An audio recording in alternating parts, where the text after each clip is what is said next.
जय हिंद दोस्तों, जय हिंद बच्चों। एजुमोटिव पावर के ऊपर राजस्थान ज्ञान पोटली की क्लास में आपका स्वागत है। और आज हम पढ़ेंगे राजस्थान की उत्पत्ति और उसके नामकरण के बारे में। तो पहले एक प्रश्न से अपनी बात स्टार्ट करता हूं भी, राजस्थान है वो पूरी दुनिया में कहां स्थित है गोलार्धों के हिसाब से? तो हमारा उत्तर होगा भी उत्तरी पूर्वी गोलार्ध के अंदर राजस्थान स्थित है। भारत के अंदर राजस्थान कहां स्थित है?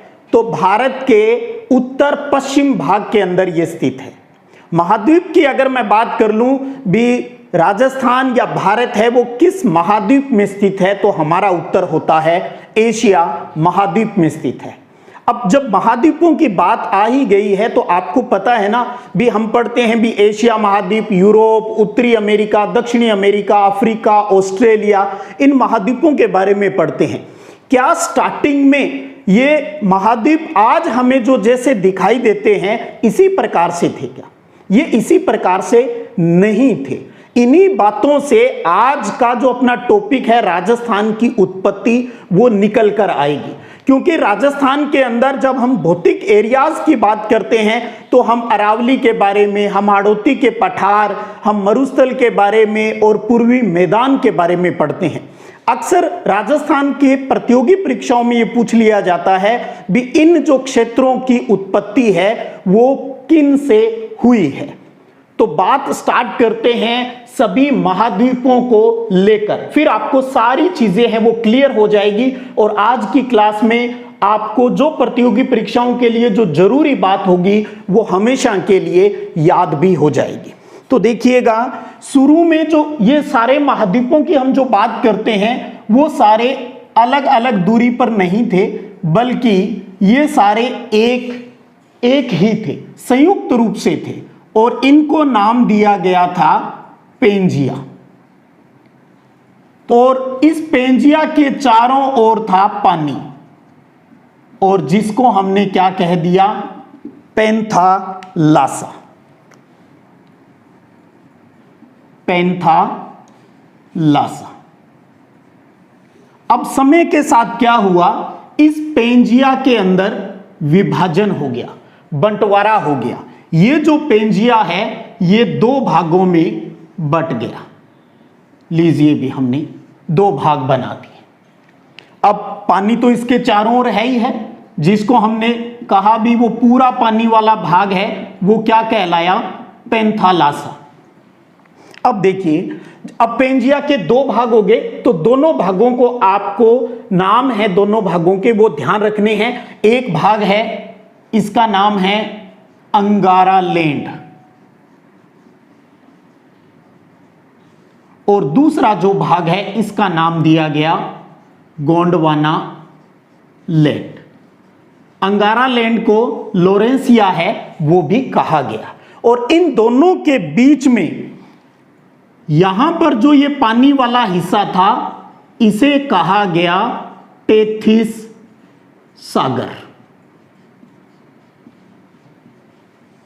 अब अंगारा लैंड जो हिस्सा है इससे क्या बना? यूरेशिया बना और उत्तरी अमेरिका महाद्वीप बना। गोंडवाना लैंड की बात करें तो इससे दक्षिणी अमेरिका, अफ्रीका, ऑस्ट्रेलिया और अपना भारत है वो गोंडवाना लैंड है वो इससे उत्पन्न हुआ। तो इंडिया की बात किसके अंदर आ गई? गोंडवाना लैंड के अंदर। और दोनों के बीच में कौन सा सागर? टेथिस सागर। पहले एक ही नाम दिया पूरे को, पैंथालासा।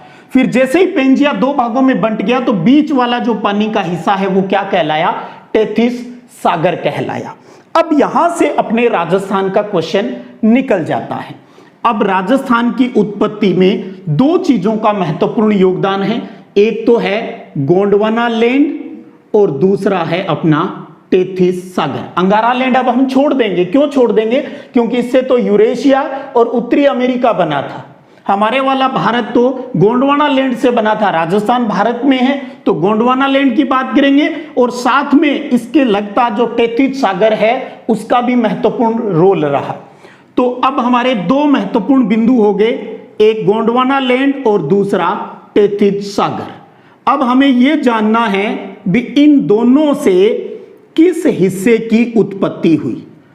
तो एक हो गया गोंडवाना लैंड और दूसरा हो गया टेथिस सागर।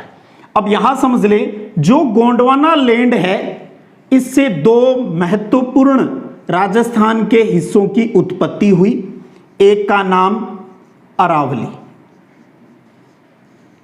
और दूसरा अपना हाड़ौती का जो पठार है, हाड़ौती पठार। तो क्वेश्चन आ जाता है एग्जाम में, अरावली की उत्पत्ति हुई किससे? गोंडवाना लैंड से। हाड़ौती पठार की उत्पत्ति किससे हुई? गोंडवाना लैंड से। और टेथिस सागर जो है इससे उत्पत्ति हुई अन्य दो हमारे जो भौतिक प्रदेश है उनकी, जिसमें एक है अपना मरुस्थल और दूसरा है अपना पूर्वी मैदान। तो पूर्वी मैदान और मरुस्थल की उत्पत्ति टेथिस सागर से। अब आपके दिमाग में यह आ सकता है, अरे भाई यहां तो पानी है, जमीन कैसे होगी? समय के साथ यहां भी चेंज आ गया भाई। पानी के अंदर जो भौतिक परिवर्तन यहां होते गए, पर्यावरणीय चेंज होते गए, तो ये पानी के अंदर यहां पर भी मरुस्थल और मैदानों का जन्म है वो हो गया। तो पूछ ले भी, मरुस्थल का जन्म उत्पत्ति किससे हुई? टेथिस सागर से। पूर्वी मैदान की उत्पत्ति किससे हुई? टेथिस सागर से। अब ध्यान रखिएगा, इनमें भी एक क्वेश्चन बनता है, जो अरावली है ये हमारी सबसे प्राचीनतम ओल्डेस्ट हिस्सा है, और जो हमारा मरुस्थल और पूर्वी मैदान है ये उत्पत्ति का नवीनतम भाग है। तो अरावली सबसे प्राचीनतम पर्वत श्रृंखला बनी और मरुस्थल और पूर्वी मैदान है ये नवीनतम हिस्सा। और भारत के संदर्भ में देखें तो अरावली और जो हाड़ौती का पठार है ये भारत के प्रायद्वीपीय पठार का हिस्सा है, और वहीं जो मरुस्थल और जो अपना पूर्वी मैदान है ये भारत के उत्तर विशाल मैदान का हिस्सा है। तो आप इस बात को अच्छे से दिमाग में सेट है वो कर लीजिएगा भी, गोंडवाना लैंड से अरावली और हाड़ौती पठार बना और टेथिस सागर से मरुस्थल और पूर्वी मैदान की उत्पत्ति है वो हुई। कितना ही बड़ा छोटा एग्जाम हो, इस तरीके का प्रश्न अब आपका गलत नहीं होना चाहिए। अब बात कर लेते हैं चलते चलते भी, हम राजस्थान के लिए राजस्थान शब्द का इस्तेमाल करते हैं भी, ये नामकरण कहां से आया, किस प्रकार से आया और किसने हमें क्या बताया भी? क्या हमेशा से ही राजस्थान का नाम राजस्थान ही था इस क्षेत्र के लिए, या इसे पहले अन्य नामों से भी जाना जाता था? तो आपको ले चलता हूं रामायण। वाल्मीकि जी द्वारा लिखी गई जो रामायण है उसके अंदर राजस्थान के लिए जो शब्द था उसका नाम आपको ध्यान रखना है, वो था मरुकांतर। मरुकांतर किसके अंदर? रामायण के अंदर। और वहीं एक प्राचीनतम अभिलेख मिला है अपने को बसंतगढ़ में, बसंतगढ़। और ये कहां पर है एक ये भी पता होना चाहिए, ये मिला राजस्थान के सिरोही जिले के अंदर। तो बसंतगढ़ जो अभिलेख है इसके अंदर हमारे इस एरिया का जो नाम था वो था राजस्थानादित्य। इस शब्द का उल्लेख मिलता है सबसे प्राचीन। इसके बाद में आपको ध्यान रखना है, एक शब्द अपने इस क्षेत्र के लिए और यूज हुआ है और वो है राजपूताना। पहले इसे राजपूताना भी कहा जाता था।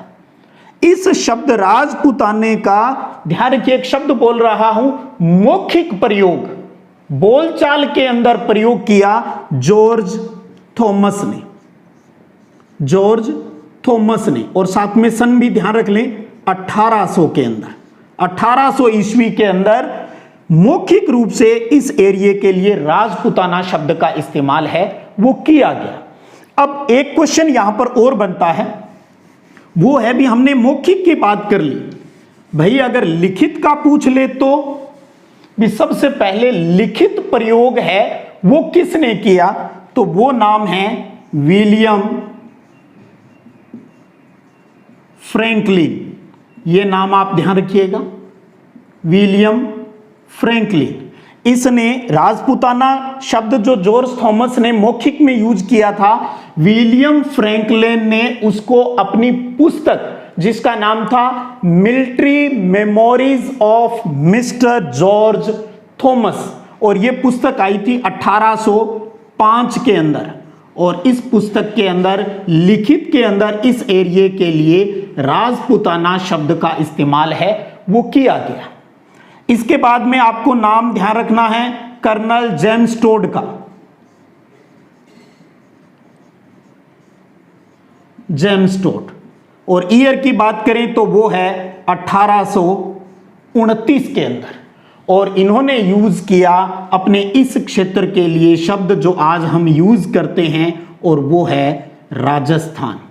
तो कर्नल जेम्स टोड ने 1829 में राजस्थान शब्द का उल्लेख किया, और इनकी किताब का नाम ध्यान रखिएगा, annuls and antiquities of Rajasthan, जिसका एक नाम और भी है, यह भी ध्यान रखिए, central and western Rajput states of India. तो इस किताब के अंदर इन्होंने राजस्थान शब्द का उल्लेख किया है।